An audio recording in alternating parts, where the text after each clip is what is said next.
دوستو السلام علیکم۔ شہاب صاحب ہیں، انہوں نے ایک سوال بھجوایا ہے، آئیے پہلے سوال سنتے ہیں اور پھر آ کر جواب دیتے ہیں۔ باسط بھائی، شہاب بول رہا ہوں، کیا حال ہے؟ مجھے پاکستان کی سفارتکاری کے علاوہ ہمارے جتنے بھی وزرائے خارجہ 1947 سے لے کر اب تک ہوئے ہیں، ان کے بارے میں آپ کی کیا رائے ہے؟ اور سب سے زیادہ کامیاب ترین وزیر خارجہ پاکستان کی تاریخ میں اب تک کون ہے؟ پلیز ذرا اس پہ تھوڑی سی کوئی پروگرام کر دیں تو آپ کی بڑی مہربانی ہوگی اور ہمارے دوستوں کے نالج میں بھی اضافہ ہوگا۔ بہت شکریہ، تھینک یو، اللہ حافظ۔ شہاب صاحب، آپ کہتے ہیں کہ آپ ہمارے دوست ہیں، لیکن آپ سوال بڑا مشکل آپ نے کر لیا ہم پہ اور ہمیں مشکل میں ڈال دیا ہے۔ اب دیکھیے نا کہ پاکستان 1947 میں بنا اور سر ظفر اللہ خان سے لے کر قریشی صاحب تک بہت سے فارن منسٹرز آئے، اور اب ان کی پرفارمنس کا ایک قسم کا تقابل کرنا بہت مشکل ہے، کیونکہ بہت سی چیزیں فیکٹرز ہوتے ہیں، اور سب سے پہلی بات تو یہ ہے کہ پاکستان جب نیا بنا اس وقت حالات کیا تھے، پاکستان کے سیکیورٹی کے حالات کیا تھے۔ پھر جو فارن منسٹر آتا ہے، پاکستان میں چونکہ پولیٹیشنز ہی فارن منسٹر رہے ہیں، ایکس جنرل بھی رہے ہیں صاحبزادہ یعقوب خان، پھر فارن آفس کے اندر سے جو تھے کچھ لوگ وہ بھی رہے ہیں، مثال کے طور پر آغا شاہی صاحب، عبدالستار صاحب، انعام الحق صاحب بھی تھے، بٹ وہ کیئر ٹیکر سیٹ اپ میں فارن منسٹر تھے۔ پھر یہ بھی ڈپینڈ کرتا ہے کہ کون کتنے عرصے تک فارن منسٹر رہا۔ اب مثال کے طور پر جو پچھلی پی ایم ایل این کی حکومت تھی، اس میں جب شاہد خاقان عباسی صاحب آئے تو انہوں نے خواجہ محمد آصف صاحب کو کچھ ماہ کے لیے لگا دیا، پھر وہ ہٹے تو پھر خرم دستگیر صاحب کچھ ماہ کے لیے لگ گئے۔ اب ان کی پرفارمنس کچھ ماہ کے لیے جو ہے اس پہ ہم کیا تبصرہ کریں؟ جو فارن منسٹرز کافی عرصہ کے لیے رہے ہیں، البتہ ان کا ہم کچھ کمپیریزن کر سکتے ہیں کہ کس نے کیا کیا، اور لیکن وہ بھی تھوڑا سا میں سمجھتا ہوں اس میں بھی سبجیکٹیویٹی آ جاتی ہے، کیونکہ دیکھیے اب سر ظفر اللہ خان صاحب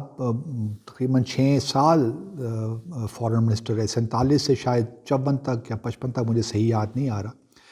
اور اس زمانے میں اگر آپ دیکھیے تو پاکستان کے لیے بہت سی مشکلات تھیں، خاص طور پہ کشمیر پہ اگر آپ اقوام متحدہ کی قراردادیں دیکھیں تو بڑا ان کا کمال تھا، اور ہمیں ان کو اپریشیٹ کرنا چاہیے کہ ان مشکل حالات میں بھی انہوں نے بہت زبردست کام کیا، اور بالآخر جو اقوام متحدہ کی قراردادیں ہیں پاکستان پہ، وہ آج کل اسی ہمارا جو اصولی موقف ہے انہی ریزولوشن سے فلو کرتا ہے۔ اس طرح صاحبزادہ یعقوب صاحب بہت عرصے تک فارن منسٹر رہے، اور 2-3 بار رہے، بلکہ ایک تو ضیاء الحق صاحب کے زمانے میں، پھر اس کے بعد جو بےنظیر صاحبہ کی پہلی حکومت آئی 1988 میں، اس پہ بھی وہ وزیر خارجہ تھے، اور پھر بعد میں بھی وزیر خارجہ رہے، شاید مشرف صاحب کے زمانے میں کچھ عرصے کے لیے۔ تو ان کو بھی بہت وقت ملا،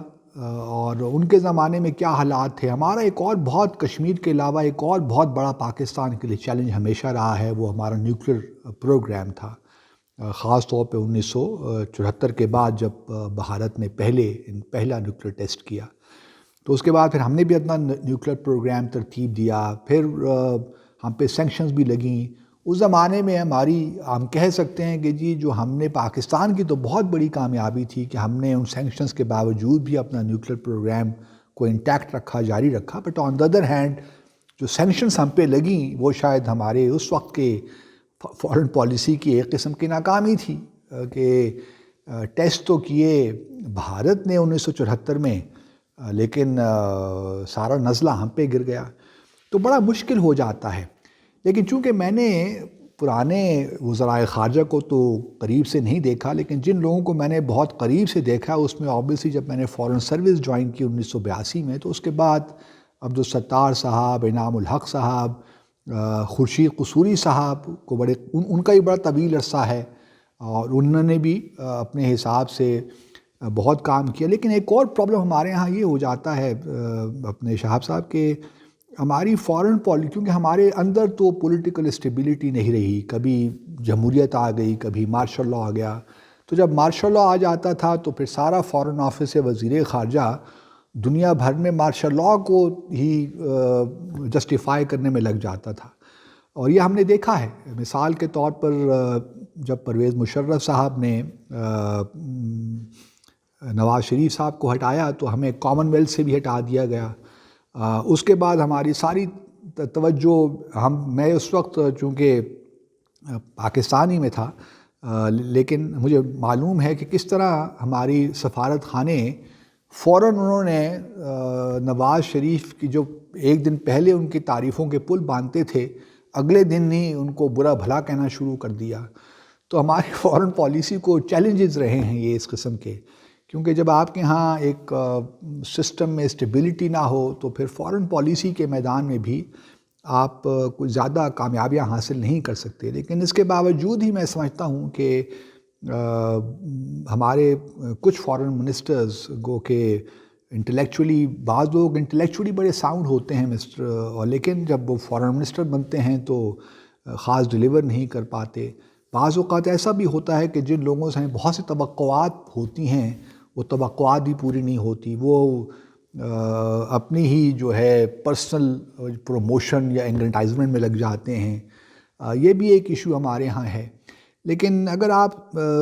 جن لوگوں کو میں نے قریب سے دیکھا ہے، اگر آپ سچ پوچھئے تو میں حنا ربانی کھر صاحبہ کو بہت ہائی ریٹ کرتا ہوں۔ کچھ لوگ شاید مجھ سے اتفاق نہ کریں، لیکن میں سمجھتا ہوں کہ 2-3 سال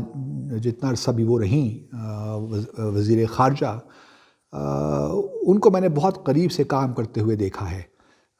میں ان کا اسپوکس پرسن بھی رہا ہوں۔ اس سے پہلے میں قریشی صاحب کے ساتھ بھی تھا، ان کے ساتھ بھی 2 سال 2.5 سال کام کیا اس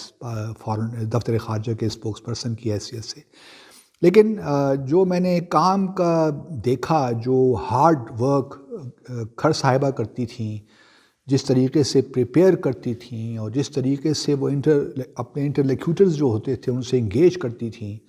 وہ بڑی کمال کی چیز تھی۔ حالانکہ ان کا تجربہ نہیں تھا، وہ اکنامک افیئرز ڈویژن کی منسٹر آف اسٹیٹ تھیں فارن آفس میں آنے سے پہلے، اور لیکن انہوں نے بڑی کمال مہارت سے اپنے آپ کو منوایا۔ بہت سے لوگوں کا خیال تھا کہ شاید وہ ڈیلیور نہ کر پائیں، لیکن ہم نے بہت سی میٹنگز میں ان کو دیکھا،